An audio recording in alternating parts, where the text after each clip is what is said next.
नमस्कार किसान भाइयों, स्वागत है आपका आपके अपने कार्यक्रम कृषि दर्शन में। आज सोमवार है और आज का दिन होता है सजीव फोन इन कार्यक्रम का। जी हाँ, जिसमें आप हमसे सीधे प्रश्न कर सकते हैं, हमारे विशेषज्ञ से अपने प्रश्नों के उत्तर ले सकते हैं। और आज का जो विषय है वो है कृषि में सामयिक कार्य। फ़ोन नंबर हम आपको बता देते हैं और आप हमारे स्क्रीन पर भी देख सकते हैं। फ़ोन नंबर नोट कीजिए 0755-266-0049 और टोल फ्री नंबर है 1800-233-0040। आप इन नंबरों पर हमसे बात कर सकते हैं। किसान भाइयों, हमारे साथ विशेष विशेषज्ञ के रूप में हैं डॉक्टर संजीव वर्मा, वरिष्ठ कृषि वैज्ञानिक, कृषि अनुसंधान केंद्र पवारखेड़ा से हैं। बहुत बहुत स्वागत है सर आपका। नमस्कार। नमस्कार किसान भाइयों। डॉक्टर साहब, देख रहे हैं कि मौसम ने एकदम से करवट ली है। मानसून ने दस्तक दे दी है। ग्रीष्मकालीन फसलों की अभी अभी हमारे किसान भाई कटाई करके गहाई करके फ्री हुए हैं। अब खरीफ की तैयारी करना है। अब हमारे जो किसान भाई हैं वो कृषि में सामयिक कार्य करना चाहते हैं। अगर कृषि आदानों की व्यवस्था की हम बात करते हैं तो किस तरह हमारे किसान भाई करें? देखिए, सबसे पहली बात आती है हमारे किसान भाइयों को, जैसे ही मौसम आरंभ हो जाता है, वर्षा काल आरंभ हो गया, खरीफ की तैयारी करना शुरू कर देते हैं। बखरनी उनकी हो गई, इसके बाद वो पटेला चला लिया और बोने की तैयारी शुरू कर देंगे।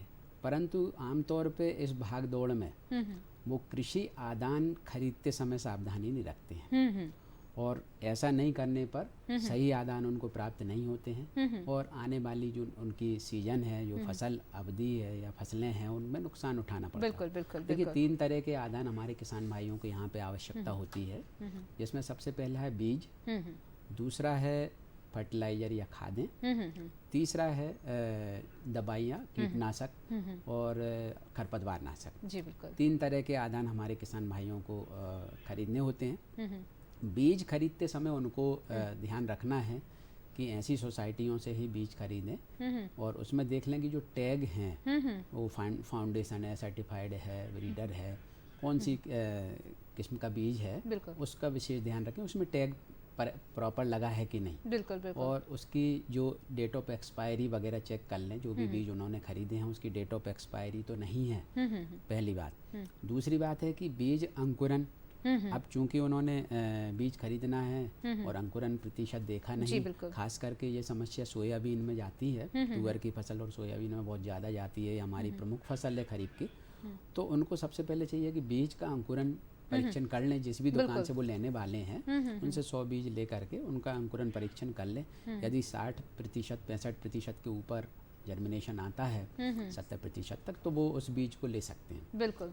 फिर बात आती, दूसरा आदान हमारा होता उर्वरक का। तो उर्वरक में आमतौर पे किसान भाइयों को पता नहीं चलता कि यूरिया, डीएपी और सुपर फास्फेट और पोटाश, इस तरह के उर्वरक वो लेते हैं। खरीफ में धान और सोयाबीन हमारे प्रदेश की प्रमुख फसलें हैं और इनमें इस तरह के अभी आजकल नैनो यूरिया और नैनो डीएपी भी आने वाला है। नीमलेपित यूरिया तो चल ही रहा है पहले से, तो नैनो यूरिया और नैनो डीएपी भी आ गया। तो हमें यहाँ किसान भाइयों को चाहिए कि जो अच्छी कंपनियों के खाद खरीदें। इसके अलावा जो जब वो उर्वरक खरीद रहे हैं, खास करके डीएपी जो फर्टिलाइजर है उसमें सबसे ज़्यादा गड़बड़ी होने के चांस रहते हैं और यूरिया में, तो आप उसको चेक कर लें अपने लेवल पे कि वो असली है या नकली है। आप जिस भी दुकान से लाते हैं साधारण अपने जूतों से कुचलेंगे, यदि वो राखड़ बन जाता है, धूल बन जाता है डीएपी, और तो आप मान के चलिए ये नकली है। अच्छा। हाँ जी। यदि आपने दुकान से लिया है और पैर से रगड़ दिया, वहीं रगड़ के देखा तो वो धूल बन गया, तो मतलब नकली है वो। ठीक है। फिर इसके अलावा दूसरा है कि आप थोड़ा सा हाथ में लें और थोड़ा सा 2 बूंद चूने की लेकर के सूंघ के देखें तो अमोनिया की गंध आती है, तो मान के चलें कि असली है वो डीएपी। इसी प्रकार से यूरिया को चेक कर सकते हैं। वो आप सिंपल किसी कटोरी या कुछ में रखें, नीचे से मोमबत्ती जलाएंगे या हल्की सी गर्माहट उसको देंगे, वो पिघल जाएगा पूरी तरह पिघल गया तो समझिए यूरिया असली है। बिल्कुल। तो इस तरह से हमारे आदान लेते समय छोटी छोटी सावधानी हमारे किसान भाई ये देख सकते हैं अपने लेवल पे, उसमें कहीं विशेष तकनीकी की आवश्यकता नहीं है। उसी प्रकार से हमारे जो खरपतवार नाशक और कीटनाशक जब खरीदते हैं तो उसमें डेट ऑफ एक्सपायरी ज़रूर देख लें जी, और जी। कि वो कहीं एक्सपायरी डेट के तो नहीं हैं और सही कंपनियों के हैं। तो जी। इन बातों का विशेष हमारे बिल्कुल, आपने बहुत आदान अच्छी किस्म जानकारी में, हमारे किसान ध्यान भाइयों को दी रखें। है कि आदान खरीदते समय किन किन बातों का हमें ध्यान रखना है, कैसे हमें उनका परख भी करनी है। जांच बहुत ज़रूरी है, नहीं जी जांच हाँ। करेंगे तो हम गलत चीज़ उठा जी लाएंगे।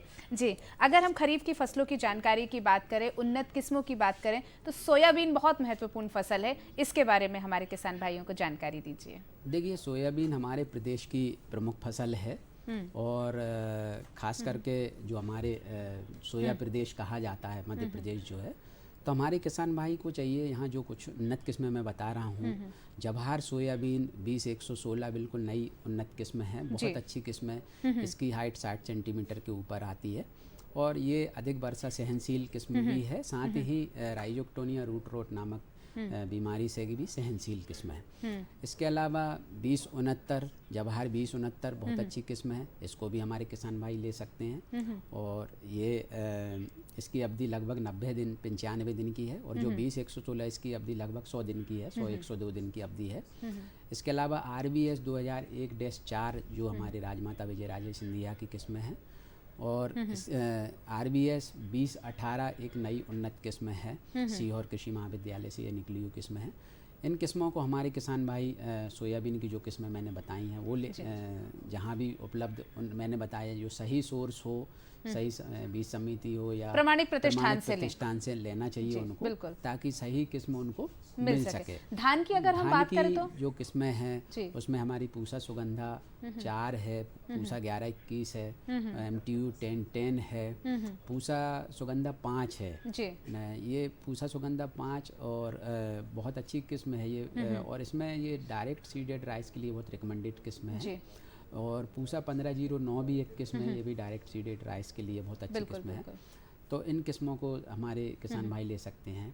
इसके अतिरिक्त मक्का में GM 216 218 किस्म हमारे किसान भाई ले सकते हैं, जहाँ भी आजकल हाइब्रिड बेच का बहुत ज़्यादा हमारे किसान भाई टीवी पर देख सकते हैं, स्क्रॉल हो रहे हैं किस्मों के नाम भी, इन्हें भी नोट कर सकते हैं और हमारे यहाँ सर तो हमें बता ही रहे हैं। इसके अलावा हमारे किसान भाई जो मक्के की जो किस्म है, इसके अलावा तिल की किस्म है, तिल भी इस समय वर्षा काल में हमारे किसान भाई लगाते हैं। लगभग 85 से 90 दिन में पक के तैयार होने वाली किस्म TKG 21 TKG 22 किस्म है, ये भी बड़ी अच्छी किस्म है तिल की। और इसके कंद वाली फसलों की हम बात करें तो हल्दी अदरक प्रमुख हमारे किसान भाई जो लेते हैं मसाले वाली कंद वाली फसलों में, तो हल्दी में सुरोमा और राजेंद्र सोनाली जो किस्में हैं बहुत अच्छी अधिक उत्पादन देने वाली किस्म है। अदरक में सुप्रभा किस्म बहुत अच्छी है। इस प्रकार से हमारे किसान भाई जो हैं, अरबी भी स्थानीय लेवल पे यदि मिल जाए तो कंद वाली फसलें हमारे किसान भाइयों को लगाना चाहिए। क्योंकि जहाँ भी उनको लगता है जो ज़मीन हल्की है, जहाँ बालुई मिट्टी है, उस जगह पे ये कंद वाली फसलें लगा करके भी लाभ प्राप्त कर बिल्कुल, आपने किस्मों की बहुत अच्छी जानकारी दी है हमारे किसान भाइयों की, किस तरह अच्छी किस्मों का चयन कर सकते हैं। स्क्रॉल पर आप उनके नाम भी देख रहे हैं, आप इन्हें नोट कर सकते हैं और इनका उपयोग कर सकते हैं। आपने फसलों की जानकारी हमें दी, उन्नत किस्मों की जानकारी दी। बहुत महत्वपूर्ण होता है बीजोपचार। अगर सही समय पे बीजोपचार नहीं होता है, सही तरीके से नहीं होता है, बहुत नुकसान होता है। हमारे किसान भाइयों को क्या बताना चाहिए? देखिए, बीज उपचार वैसी ही प्रक्रिया है, एक वैक्सीनेशन है ये। बिल्कुल बिल्कुल। जैसे हम बच्चा जब भी हम देखते हैं बच्चा जब होता है तो सबसे पहले उसको वैक्सीन लगती है। जी बिल्कुल। तो उसी प्रकार से हमारा जो बीज है सबसे प्रमुख है। यदि हमारा बीज का हमने उपचारित नहीं किया और बाद में उसमें समस्याएं बीमारियां आएंगी फसल में, तो हमें वहाँ आगे चल के नुकसान होगा। तो इसके लिए हमारे किसान भाइयों को चाहिए कि FIR पद्धति हमारे अपनाना चाहिए। FIR है, सबसे पहले फंजीसाइड से बीज उपचार करना है, फिर इंसेक्टिसाइड से करना है और फिर इसके बाद राइजोबियम कल्चर मतलब कल्चर लगाना है। तो खास करके मैं सोयाबीन का आपको यहाँ पर बता दूं कि हमारा ट्राइकोडर्मा विरिडी जो बहुत अच्छा जैविक कवकनाशी है, इसका उपयोग हमारे किसान भाइयों को करना चाहिए। और इसके अतिरिक्त यदि इंसेक्टिसाइड का उपयोग करते हैं वो, तो थायोमिथाक्साम या इमिडाक्लोरोपिड भी ले सकते हैं, क्योंकि ये शुरुआत में रसचूसक कीटों का प्रकोप आता है और वो लगभग 1 माह तक उसमें रेजिस्टेंट डेवलप होता है। तो ये है। इसके अलावा आपका राइजोबियम कल्चर, बिल्कुल। आमतौर पे हमारे किसान भाई कल्चर हमारी फसलों में नहीं लगाते हैं और कल्चर नहीं लगाने की वजह से गांठें जो जड़ ग्रंथियां नहीं बनती हैं, बन पाते। चूँकि दलहनी एवं तिलहनी फसलें जितनी भी हमारी हैं, तुअर है, इसके अलावा हमारा सोयाबीन है तिलहनी फसल में, इनको कल्चर लगाना अति आवश्यक है। बिल्कुल।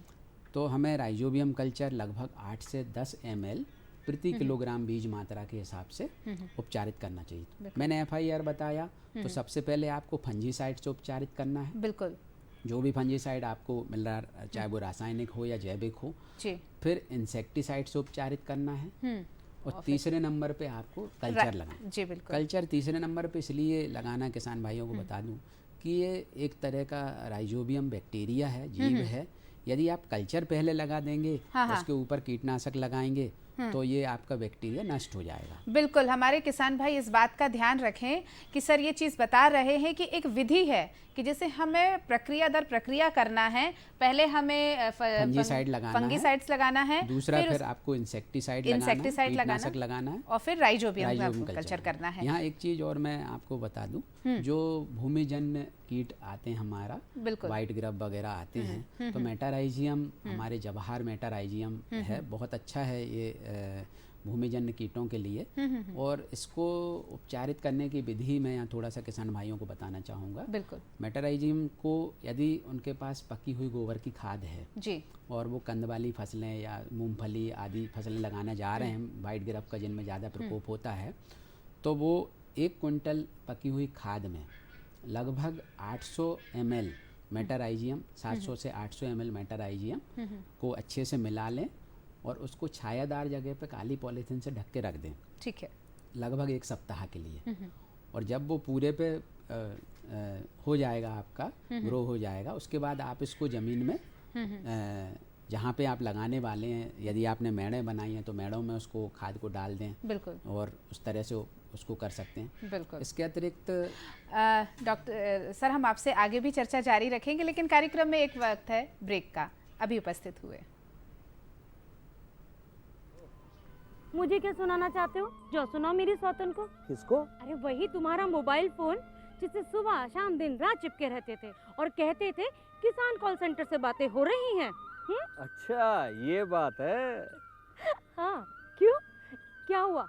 अब बात नहीं होती क्या? अब तो झट से बात हो जाती है। संबंधी समस्याओं का अपनी भाषा में तुरंत हल पाने के लिए पूरे भारत में किसी भी फोन से हेल्पलाइन नंबर पर संपर्क करें। किसानों का दोस्त किसान कॉल सेंटर।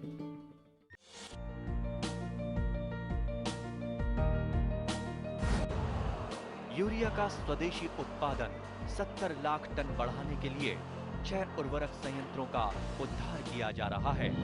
FCIL के गोरखपुर, सिंदरी, तलचर और रामागुंडम संयंत्र, HFCL की बरौनी इकाई और BVFCL की नामरू फोर्थ। सोने पर सुहागा ये है कि देश में अब बनेगा सिर्फ नीम लेपित यूरिया, क्योंकि इससे होगा किसानों का फायदा ही फायदा।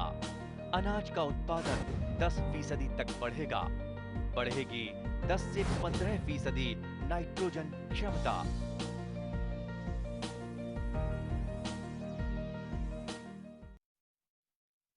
के बाद आपका फिर से स्वागत है कृषि दर्शन के कार्यक्रम में। सजीव फोन इन कार्यक्रम है और आज का विषय है कृषि में सामयिक कार्य। आप हमें फ़ोन कर सकते हैं और हमारे स्टूडियो में उपस्थित विशेषज्ञ से आप अपने प्रश्नों के उत्तर प्राप्त कर सकते हैं।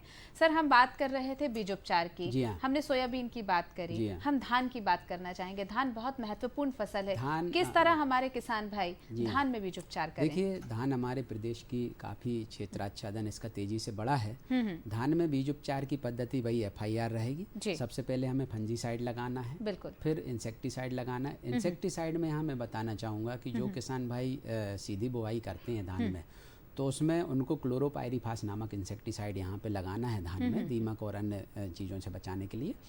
और आखिरी में उनको जो है कल्चर लगाना है, तो यहाँ PSP कल्चर हमारी धान में लगेगा। फास्फोरस सोल्युबलाइजिंग बैक्टीरिया जिसमें रहता है, वो कल्चर हमारी धान की फसल में लगाया जाएगा। तो इस तरह से हमें धान में भी बीज उपचार की वही पद्धति है सेम। और कोई भी फंजीसाइड आप ले सकते हैं, चाहे वो वावेस्टीन हो, चाहे आपका ट्राइकोडर्मा विरिडी हो जैविक कवकनाशी में, जी, या इसके अलावा आप दूसरे फंजीसाइड जो भी अवेलेबल हो आपके यहाँ मार्केट में, अच्छी कंपनियों के फंजीसाइड लेकर के आप उसको उपचारित करें। आपने बहुत अच्छी जानकारी धान के लिए आपने बताई। अगर हम कंद वाली फसलों की बात करें तो उसमें भी अगर हमें बीजोपचार करना है तो उसके लिए भी FIR कंद वाली फसलों में हमें FIR नहीं करना है। इसमें हमें ट्राइकोडर्मा विरिडी जो जैविक कवकनाशी बहुत अच्छा कारगर है, और इसको लगाने की जो पद्धति है, बीजोपचार की जो पद्धति है, आप इसमें सबसे पहले इसका घोल बनाने 10 ml प्रति लीटर पानी के हिसाब से हमें ट्राइकोडर्मा विरिडी का घोल बनाने किसान भाई, और लगभग आप 5 से 10 लीटर की पानी में इसको घोल तैयार करें, और उस घोल में आपके जो कंद हैं, चाहे वो अदरक है, हल्दी है, इसके अलावा कोलोकेशिया या अरबी है, इन कंदों को लगभग 5 से 10 मिनट के लिए डुबाना है, भिगोना है, और डुबाने के बाद उनको बाहर निकाल देना है। 10-15 मिनट बाद बाहर निकाल के उनको टाट के फट्टे पे डाल दें, ताकि उनकी जो नमी है वो बाहर हो जाए। बिल्कुल। और एक और विधि यहाँ पे मैं कहना चाहूँगा किसान भाई, जो कंद वाली फसलें हैं उनको अंकुरन प्रतिशत बढ़ाने के लिए यदि आप इनको अच्छे से भिगा करके रख दें 24 घंटे पानी में, फिर इसके बाद बीज उपचारित करें,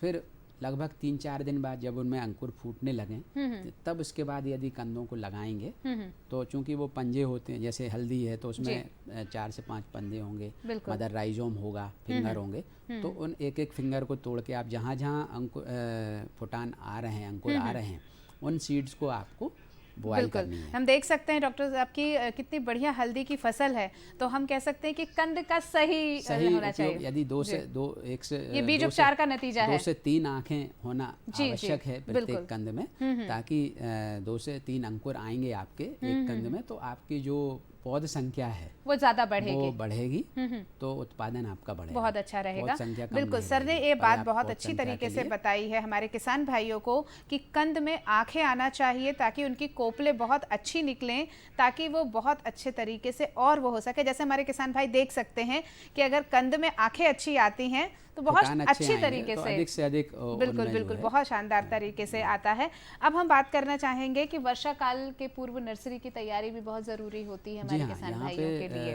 किसान भाइयों को मैं बताना चाहूँगा, जो किसान भाई सब्जी उत्पादक हैं खास करके, तो इस समय उनको रोपनी अपनी लगा देना चाहिए। बैगन, टमाटर, मिर्ची, वर्षाकालीन जितने भी कद्दू वर्गीय फसलें हैं उनकी रोपनी इस समय तैयार कर लेना चाहिए, और रोपनी तैयार करके उनको लगभग 1 माह की जैसे ही उनकी पौधे हो जाएं, उनको प्लांटेशन उनको करना है। तो नर्सरी तैयार करने के पहले क्या सावधानी रखें? उनको यहाँ पर इस बात का विशेष ध्यान रखना है कि जो भी नर्सरी आप बनाने वाले हैं वर्षा काल में, वो ज़मीन से 15 सेंटीमीटर लगभग उठी हुई होना चाहिए।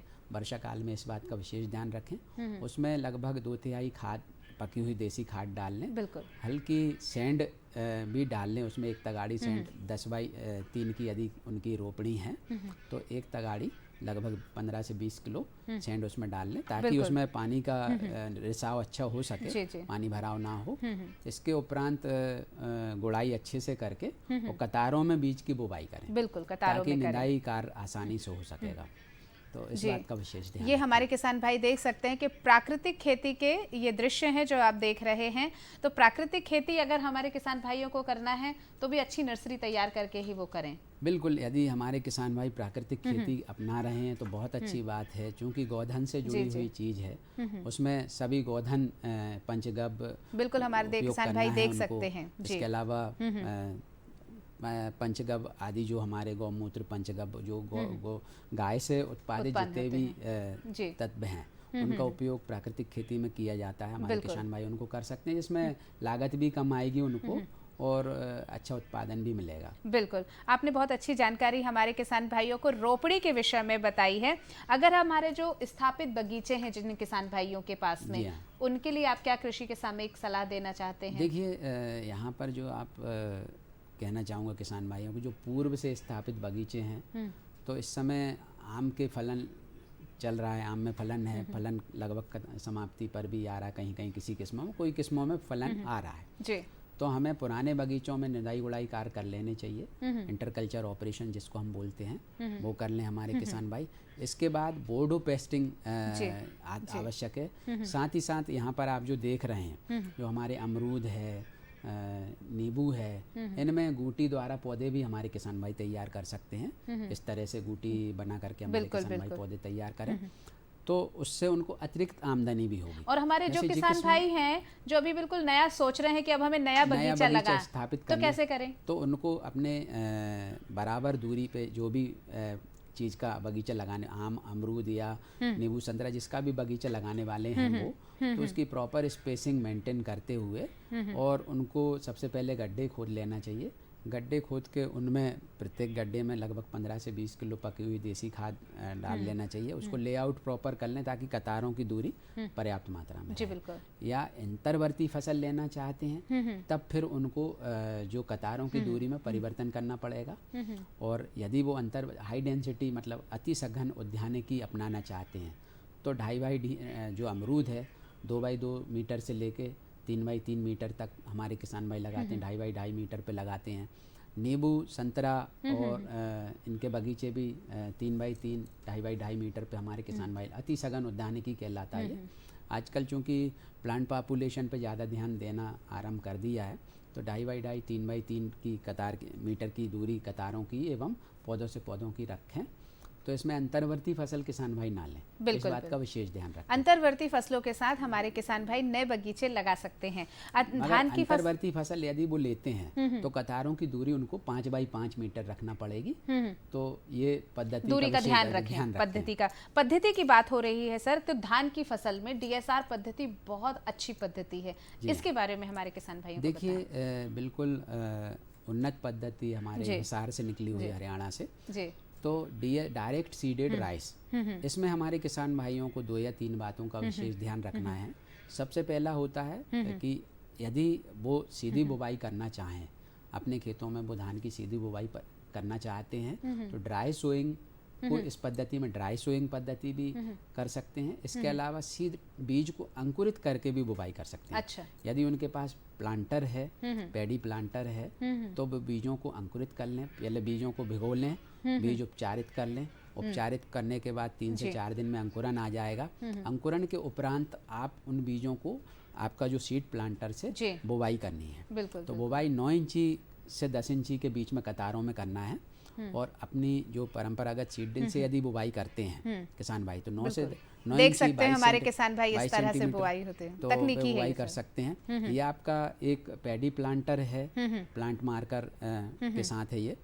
पैडी प्लांटर में आप जब यदि रोपणी विधि से करते हैं तो हम इस पद्धति से बुआई धान की रोपाई कार सर आगे भी चर्चा आपसे जारी रखेंगे। हमारे एक किसान भाई हमसे जुड़ रहे हैं, नंद स्वरूप जी हैं बाराबंकी से, नियमित श्रोता है हमारे, नियमित दर्शक हैं हमारे जी।